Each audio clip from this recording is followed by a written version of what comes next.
राजीव दीक्षित जी, दम है तो राजीव दीक्षित पे वीडियो बनाकर दिखाओ, दम है तो उसकी फिलॉसफी का प्रचार करो, क्योंकि कोई यूट्यूबर हिंदुस्तान का राजीव दीक्षित पे और उनकी फिलॉसफीज पे इन डेप्थ वीडियो नहीं बना रहा है। सबको डर है। राजीव भाई दीक्षित को लगातार सुनता था मैं।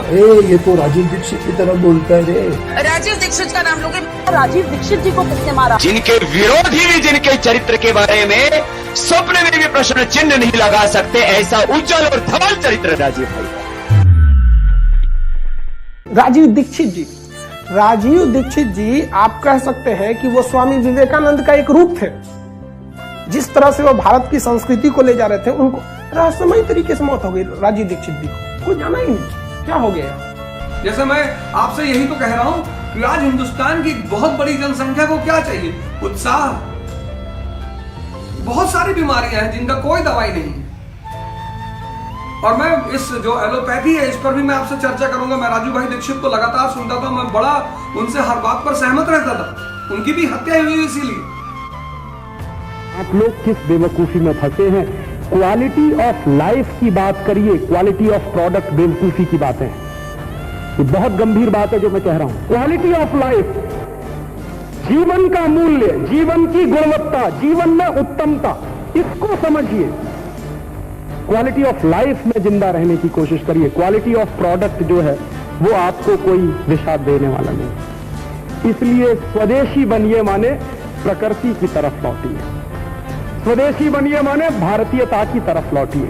ये जो टूट गया है रिश्ता पिछले 500 साल में अंग्रेजों के आने के कारण, उस टूटे हुए रिश्ते को जोड़ने के लिए मैं एक पुल का काम कर रहा हूं। बस इतनी भूमिका है, इससे ज्यादा कोई भूमिका नहीं। और अगर ये भूमिका आपको समझ में आ जाए तो आपका बहुत बहुत आभार, बहुत बहुत शुक्रिया, बहुत बहुत धन्यवाद। लेकिन आज भी कमी है। राजीव दीक्षित जी जैसे, स्वामी विवेकानंद, दयानंद सरस्वती, वो हमारे ईश्वरचंद विद्यासागर, ऐसे लोगों की बहुत कमी है आज के देश में। आज के देश में बहुत कम लोग ऐसे मिलेंगे जो देश के लिए मरते हैं। आजकल लोग अपनी पार्टी, अपनी धर्म, अपनी जाति, यही सब पे हो रहा है। लेकिन ये लोग जाति धर्म से ऊपर उठ गए। राजीव दीक्षित जी को तो हमको लगता है मल्टीनेशनल कंपनी वालों ने मरवा दिया। पहले गांव वाले डरते कि साहब इस विदेशी कंपनी के खिलाफ कैसे करेंगे, सरकार पीटेगी, पुलिस मारेगी। मैंने कहा मारेगी, इससे ज्यादा क्या करेगी। और उस दिन क्या हुआ कि जब हम ये सारा काम कर रहे थे तो केडिया कंपनी ने अपने कुछ गुंडे बुलवाए, तो उसके बाद भी हमने काम नहीं रोका। ये उनके डराने का तरीका था। वो हमको धमकी दे रहे थे कि देखो तुमको मार डालेंगे। हमने कहा हमको मरने से डर ही नहीं लगता, तुम मारोगे क्या। और उसके बाद नतीजा निकला कि जब गोली चली तो गांव में और ज्यादा उत्साह पैदा। वो पता चला कि 10,000 की फौज अब 20,000, 25,000 की फौज में कन्वर्ट होने वाली। एक बार क्या हुआ, डिस्ट्रिक्ट मजिस्ट्रेट ने कोशिश की, अपनी जीप लेके आया, लाल बत्ती हरी बत्ती टें टें टें टें करते हुए। गांव में बैरिकेड लगाया हुआ था, वहां आके जीप खड़ी हो गई, आदेश देने लगा कि इसको हटाओ। गांव की बहनें निकली और एक एक लठ उठाया, मार मार के कार के शीशे तोड़ भागे सब वहां से दुम दबा के। डीएम भागा, उसके पीछे पीछे उसका अर्दली भागा। और गांव वालों ने देखा कि हमारे सामने जब डीएम भाग सकता है तो दुनिया की कोई भी ताकत नहीं। अब इसकी नाम बदल के सरदार पटेल से नरेंद्र मोदी स्टेडियम हो गया। हालांकि किसी एग्जिस्टिंग प्रधानमंत्री के द्वारा ऐसा उद्घाटन थोड़ा सा ऑकवर्ड सा लगता है। लेकिन जो धरोहर वाली चीजें हो जाती हैं उसको स्वतंत्रता सेनानियों के नाम पे रहता तो ज्यादा बेटर रहता। जैसे चंद्रशेखर आजाद के नाम पे, भगत सिंह के नाम पे हो जाता तो ज्यादा अच्छा रहता। या हमारे जो समाज सेवी हैं, राजीव दीक्षित जी हो गए, स्वामी विवेकानंद हो गए, इन लोग के नाम पर रहता। जो भी सिस्टम में बैठे उन सबको कहते मत छेड़ो इन युवाओं को, इनसे लड़ना बड़ा मुश्किल होगा। ये ऐसा इतिहास लिख देंगे जिसे पढ़ना बड़ा मुश्किल होगा। और मोदी जी याद रखिएगा, इतिहास आपके समय मत लिख दिया जाए यहाँ पर। और सबको कहते हैं भाई साहब आप ये आवाज उठाइए, क्योंकि इतिहास केवल आवाज उठाने वालों को याद रखा जाता है। जब देश गुलाम था ना, तो बड़े बड़े सिंहासन पे बैठे राजा महाराजा भी अंग्रेजों के तलवे चाटते थे। तलवे चाटने वालों को इतिहास में कोई जगह नहीं मिलता है। जगह उसी को मिलता है जो गलत के खिलाफ आवाज उठाता है। शुरू में 50 लोग कहते हैं अरे ये हो नहीं पाएगा, लेकिन मुझे लगता है कि अगर संकल्प शक्ति हो और मन में पवित्रता का भाव हो, आपका उद्देश्य बड़ा हो, समाज के हित में हो, तो जीत तो होती ही है। भले ही हमारी शक्ति कम है, आज कम है, कल अधिक हो जाएगी। और अधिक कैसे होगी? ऐसी छोटी लड़ाइयां लड़ते लड़ते किसी बड़ी लड़ाई की तैयारी हम करेंगे, ये कर रहे हैं। 1992 से हमने ये अभियान शुरू किया था, 1992 से अब तक इतना कर पाए हैं। हम 3-4 लोगों ने ये अभियान शुरू किया था, तब सब लोग कहते थे कि क्या फालतू का काम कर रहे हो, अच्छा खासा कैरियर छोड़ के इस तरह के काम में लग गए। परिवार वाले भी नाराज, रिश्तेदार वाले भी नाराज। हमने कहा ठीक है, आप नाराज रहिए, क्योंकि ये पशु बन के जिंदा रहना तो हमें मंजूर नहीं है कि हाय पैसा, हाय पैसा, हाय पैसा। पैसा जिंदगी का सब कुछ नहीं होता है, देश उससे बड़ा होता है, समाज उससे बड़ा होता है, संस्कृति बड़ी होती है। राजीव जी जहां तक बता गए, उन्होंने एक प्लेटफॉर्म बनाकर दे दिया। उस प्लेटफॉर्म के ऊपर आपको स्वाधीनता की इमारत खड़ी करनी, अपने राष्ट्र की रक्षा की इमारत खड़ी करनी। अरे वह विद्वान व्यक्ति थे, योग्य व्यक्ति थे, ईश्वर का अंश था उनके अंदर। मैं देखता हूं कि लोग राजीव दीक्षित के टोन में भाषण देते हैं, राजीव दीक्षित की तरह कुर्ता पहनने लगे, राजीव दीक्षित की तरह उठने बैठने लगे। अरे उस व्यक्ति की मुकाबला, उस व्यक्ति की बराबरी आप लोग नहीं कर सकते। वह युग पुरुष था, उसने झटकोर दिया पूरे के पूरे हमारे गुलामी के अस्तित्व को, हिला दिया उसने पूरी नींव को। स्वदेशी के दर्शन के अनुसार बोले तो वो 121 करोड़ भारतीयों की विरासत थे। और यदि वसुधैव कुटुंबकम के भाव से हम कहें तो राजीव भाई जिस संकल्प के लिए जीते थे और जिस विचार में जीते थे, जिन आदर्शों, मूल्यों और सिद्धांतों में जीते थे, वो अपने अपने देश काल परिस्थिति के अनुसार वो दुनिया के 7 अरब से ज्यादा लोगों के लिए एक महान आदर्श थे। मैं तो स्वर्गीय राजीव दीक्षित की पुण्य स्मृति को प्रणाम करता हूं। 4 पंक्तियां सुन लीजिएगा जो मैंने कही हैं।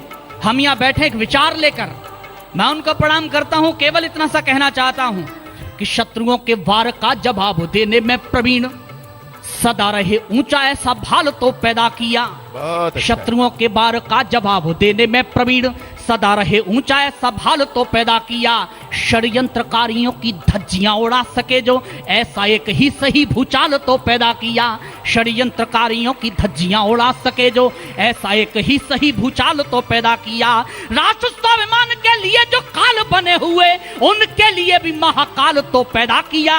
इस बार फिर उनकी पुण्य स्मृति को प्रणाम करना, दोनों हाथ उठाकर तालियों के साथ, कि राष्ट्र स्वाभिमान के लिए जो काल बने हुए, उनके लिए भी महाकाल तो पैदा किया। शिवाजी से स्वाभिमान वाला मात भारती ने राजीव जी जैसा एक लाल तो पैदा किया।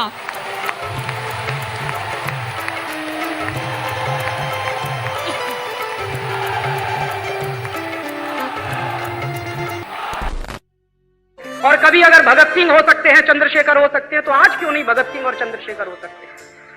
आज भी तो वही परिस्थितियां हैं। तो कुछ लोगों को तो ये करना ही पड़ेगा, और निकल पड़े हम लोग पागलों की तरह से। और आज होते होते कुछ हजार की संख्या हमारे पास है, और 3-4 साल चलेंगे तो शायद कुछ लाख की संख्या हो जाएगी। और जिस दिन वो हो जाएगी, उस दिन उनको आमने सामने से टक्कर देके युद्ध की आखिरी लड़ाई लड़ेंगे। वो आशीर्वाद आपका चाहिए, आपकी दुआएं हमको चाहिए, आपका सहयोग हमको चाहिए, आपका समर्थन हमको चाहिए। इस बड़ी लड़ाई में, इस धर्म युद्ध में जितना आपसे बन पड़े हम लोगों की मदद, हम लोगों का सहयोग करेंगे। आपका बहुत बहुत शुक्रिया। एक भाई ने सवाल किया है कि इस देश को राजीव गांधी जैसा प्रधानमंत्री मिलता है, लेकिन राजीव दीक्षित जैसा बड़ा प्रधान नहीं मिलता। ऐसा संभव नहीं है। मैं आपको बता दूं, इस खुशफहमी में आप मत रहिए। राजीव दीक्षित जो विदेशी कंपनियों के पीछे डंडा लेके घूमता है, वो पीएम नहीं बन सकता, क्योंकि विदेशी कंपनी वाले जानते हैं कि ये आदमी अगर 24 घंटे के लिए भी पीएम बन गया तो कुछ करे या न करे, लेकिन सारे मल्टीनेशनल को हिंदुस्तान से विदा कर देगा। इसलिए वो लोग अपनी पूरी ताकत लगाएंगे, और मुझे मालूम है कि ऐसे लोगों को वो टिकने नहीं देते। ये राजीव दीक्षित का सवाल नहीं है, कोई भी XYZ हो। इसलिए इस खुशफहमी में आप मत रहिए। हाँ, इस देश में बहुराष्ट्रीय कंपनियों के खिलाफ कोई बड़ा आंदोलन खड़ा हो और उसमें मेरी जान भी चली जाए तो मुझे कोई वांदा नहीं है। मुझे लगेगा कि मेरा जीवन सार्थक है। प्रधानमंत्री बनने से ज्यादा बेहतर है कि इस देश में किसी विदेशी कंपनी के खिलाफ लड़ते हुए मैं मर जाऊं। ये मेरे दिल की अपनी तमन्ना। वो हमको मतलब एक नहीं होता इंसान की फीलिंग, हमको लगता था कि ये किसी न किसी चीज के अवतार हैं।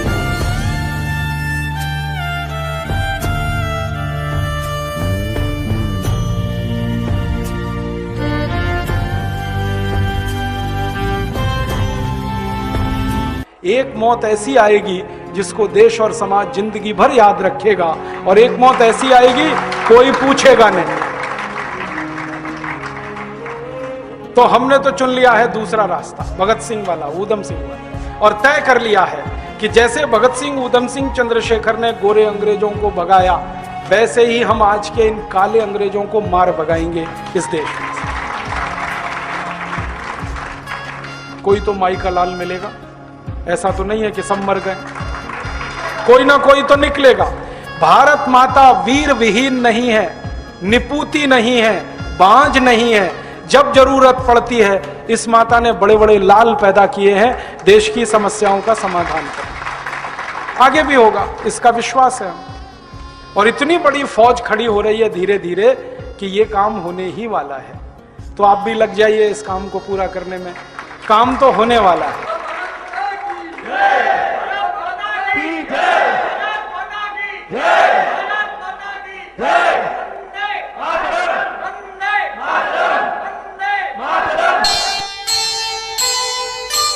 यही धरोहर वंश की, यही रचे इतिहास,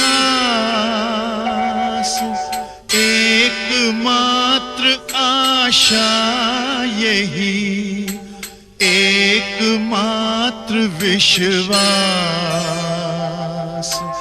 एकमात्र विश्वास।